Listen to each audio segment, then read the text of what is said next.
Assalamualaikum warahmatullahi wabarakatuh. Perkenalkan, nama saya Jihan Fazila Putri dan saat ini saya bersekolah di SMA Terpadu Krida Nusantara. Teman-teman, kalian pernah nggak sih merasa buruk sekali saat bercermin?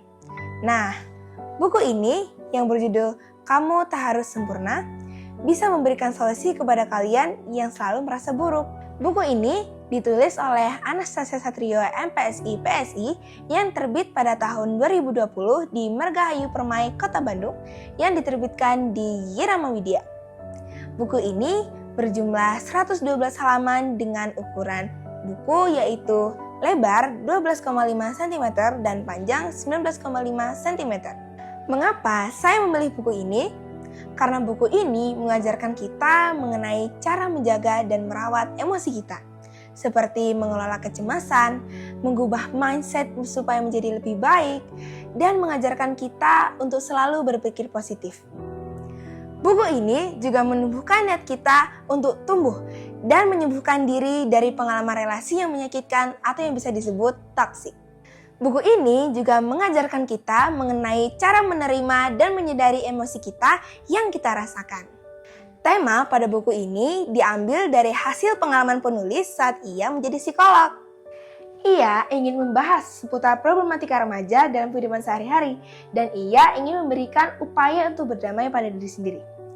Dampak yang diambil untuk pembaca yaitu kita menjadi lebih mengerti dan memahami kesehatan mental kita serta menghilangkan rasa buruk pada diri sendiri.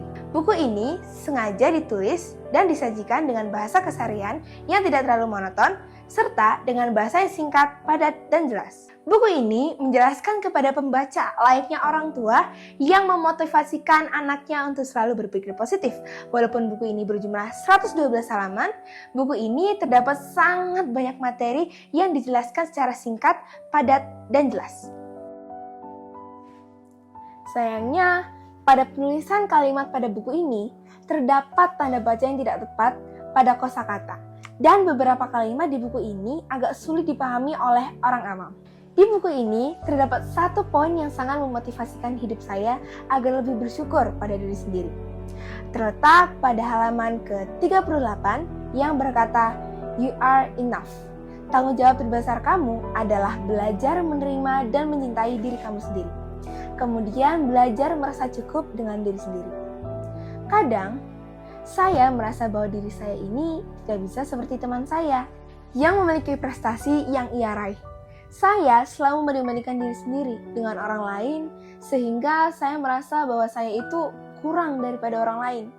Tetapi setelah membaca kuotas ini, saya menjadi lebih termotivasi dan perlahan saya ingin mengubah metode pemikiran saya supaya lebih bersyukur terhadap apa yang saya punya. Buku ini menjelaskan mengenai berbagai materi, misalnya scarcity mindset dan abundance mindset, yaitu mengubah pola pikir hidup dalam kecukupan dan kelimpahan. Buku ini juga terdapat materi mengenai percintaan. Nah, bagi kalian yang belum move on atau yang bisa disebut juga dengan gamon, mungkin buku ini bisa menjadi kunci untuk lepas dari permasalahan tersebut.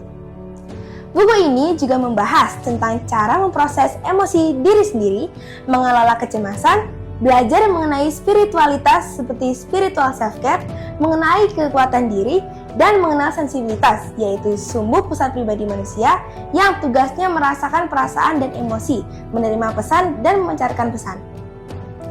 Nah, itulah resensi singkat dari saya. Semoga bermanfaat ya teman-teman. Wassalamualaikum warahmatullahi wabarakatuh. Salam literasi.